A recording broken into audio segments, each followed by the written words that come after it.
El futuro gobierno de Sebastián Piñera está estudiando aplicar una visa para controlar la llegada de ciudadanos haitianos a nuestro país. El futuro ministro del Interior, Andrés Chadwick, indicó hoy también que estudiarán una nueva ley de inmigración. Queremos profundizar ya en esta larga discusión y nos acompaña hasta ahora Rodrigo Sandoval, ex director de Extranjería. Rodrigo, muchísimas gracias por acompañarnos. Hola, Buenas tardes. ¿Cómo estás? Mucho gusto. Bueno, tenemos en el tema migratorio varias cosas que están pasando simultáneamente. Hoy día conocimos también las palabras, como decía el futuro ministro del Interior, Andrés Chadwick, que dice la imperiosa necesidad de tener una ley migratoria. Eso ya lo sabemos desde hace un buen tiempo, pero estamos viendo la posibilidad de que se establezca una visa para los inmigrantes haitianos. ¿Qué pasa cuando la visa de trabajo tiene nombre y apellido para una nacionalidad? Bueno, el anuncio que se ha hecho, en realidad no es un anuncio, sino que el trascendido que ha habido respecto a una eventual visa para los haitianos, habla más bien de la visa de turismo que de la visa de trabajo.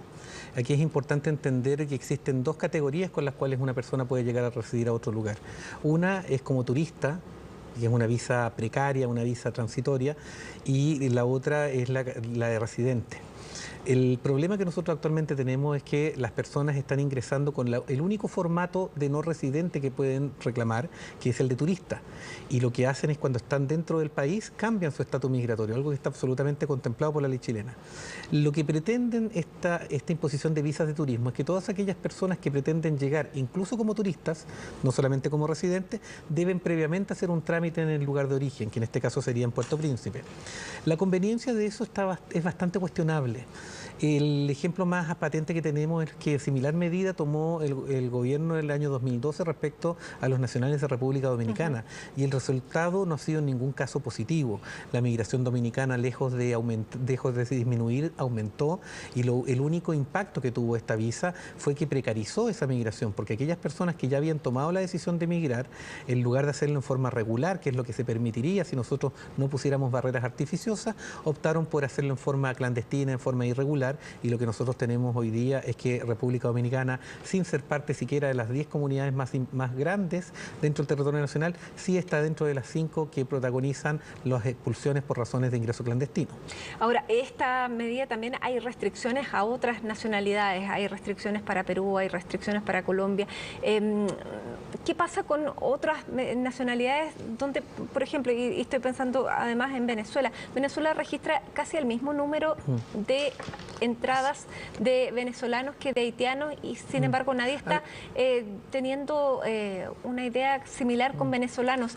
¿Es por el carácter de la raza afroamericana de los haitianos? A ver, quizás una precisión, no hay mayores restricciones respecto a países como Colombia, Ecuador o Perú.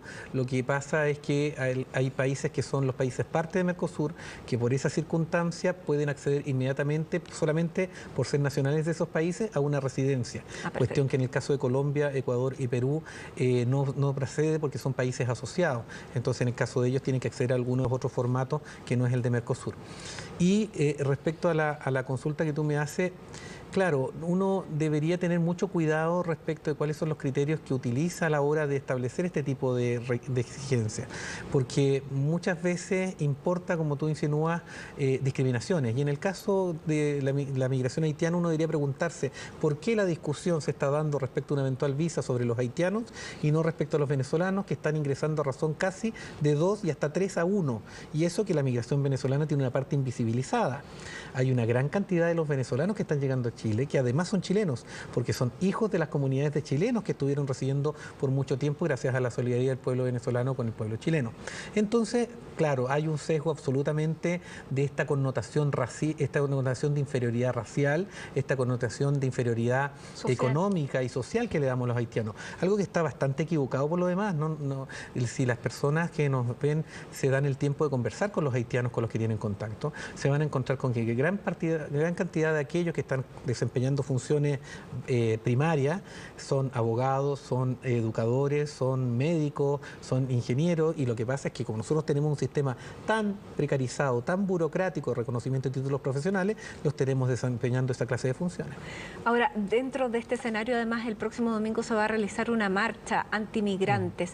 Ese sentimiento que tal vez antes no estaba tan organizado, ¿cómo lo ve usted a partir de ahora y a partir de esta marcha que podría marcar también un punto de inflexión dentro de la reacción ya más organizada de ciertas comunidades de chilenos en contra de los migrantes? A las personas, a los chilenos nos puede parecer incluso un poco insolente de parte de los extranjeros que hagan marchas y que reclamen derechos, pero si nos damos cuenta, los extranjeros están siendo objeto por parte de la sociedad chilena y por parte del Estado principalmente de un maltrato que va a pasarnos la cuenta a ambos en el futuro no muy lejano.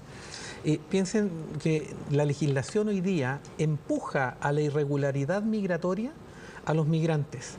Nosotros tenemos, por ejemplo, plazos en los cuales no les permitimos a los migrantes pedir su permanencia definitiva antes de 3 meses que venza su permanencia su visa.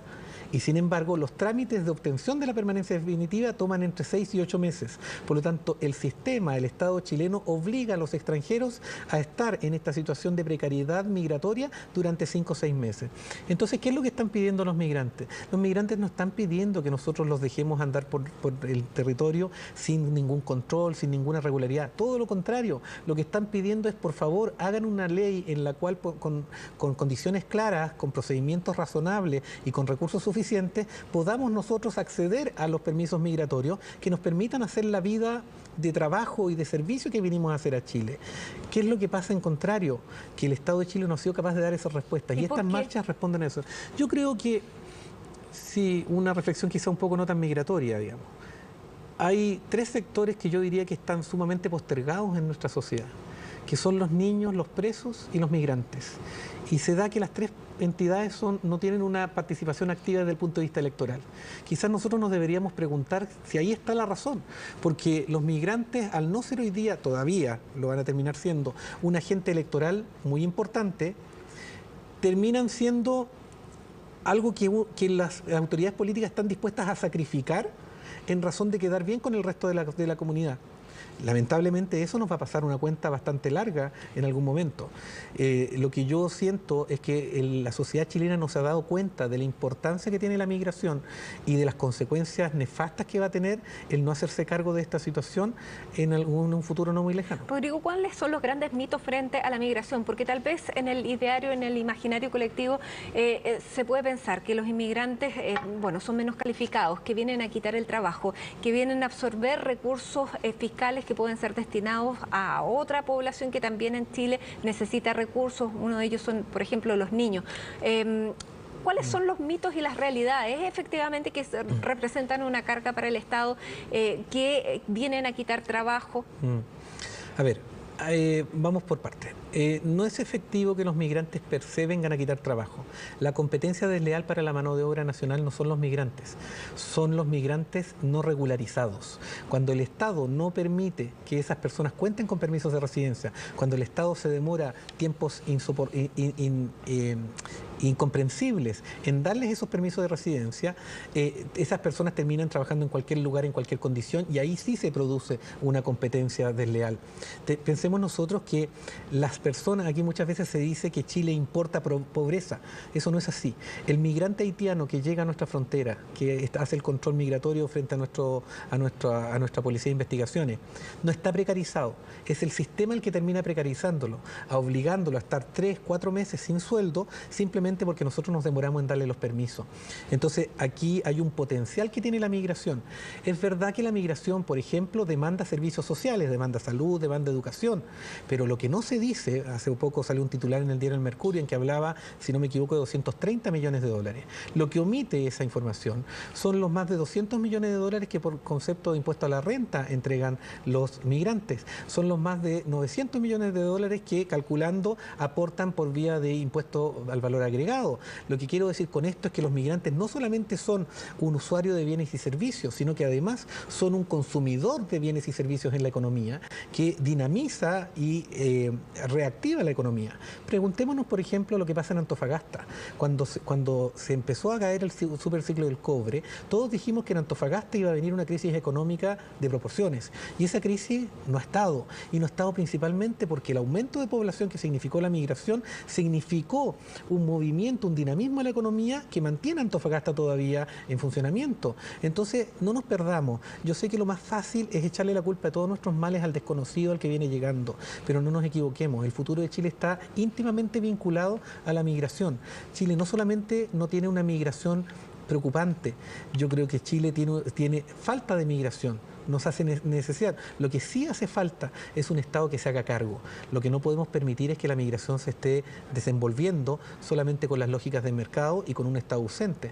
A mí me hubiese gustado que en estas 2 semanas de mentira en las redes sociales, inventando historia, inventando pactos secretos de la presidenta con Naciones Unidas, con estas filmaciones de vuelos supuestamente fantasmas que no tienen nada de extraño, hubiese habido una voz oficial dando cuenta de lo que era la realidad y despejando aquellos mitos. Yo creo que hay una responsabilidad moral de los estados y que aquí no... Una responsabilidad moral del gobierno saliente. Sí, absolutamente. El gobierno tiene la obligación de, cuando la sociedad está siendo presa de información mentirosa, de información falaz, el gobierno tiene la obligación de salir a decir la verdad.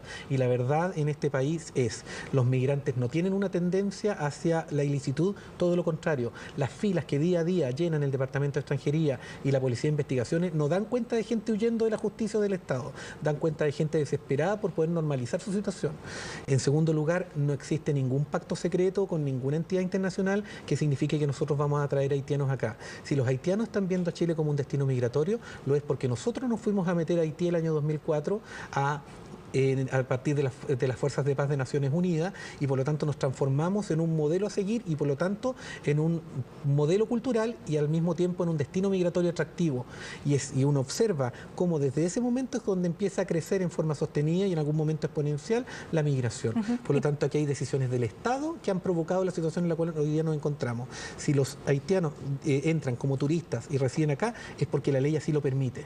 Si a alguien le queremos pasar la cuenta, pasémosela a nuestras autoridades, pasémoslo a los que hemos ocupado alguna vez un cargo en el gobierno y que no hemos sido capaces de tener una ley decente. Pero los migrantes aquí no están violentando la ley, es el Estado el que los empuja a la irregularidad. Por último, tú hablabas, Rodrigo, de los vuelos fantasmas. ¿No existen tampoco los vuelos fantasmas? No. Perdón, no al menos aquellos que se han denunciado. El vuelo que nosotros vimos es un vuelo... Y yo invito a las personas, no me crean.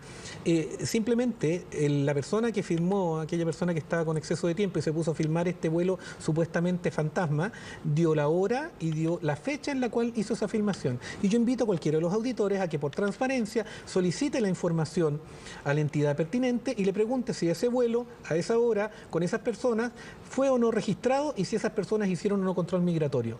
Porque esas personas en ese bus, que es un bus del aeropuerto, se fueron directamente al control migratorio, como le me ha sucedido a mí, como seguramente te ha sucedido a ti, sobre todo ahora con los arreglos en el aeropuerto, en que las mangas no alcanzan para que todos podamos por esa vía ingresar al aeropuerto, y por lo tanto en muchas ocasiones a mí me ha correspondido bajar a la luz al aeropuerto, subirme a uno de esos buses e ir a hacer el control migratorio, como seguramente lo hicieron estas personas. Muy bien. Rodrigo Sandoval, ex director de Extranjería, muchísimas gracias por estar con nosotros abordando este polémico tema en el que, como tú dices, no ha salido ninguna autoridad a explicar esto que tú nos estás contando. Muchas gracias a ti y una invitación a la gente a mirar la verdad de esto. De verdad, yo creo que tarde o temprano nos va a terminar pasando la cuenta, la demora en madurar respecto a este tema.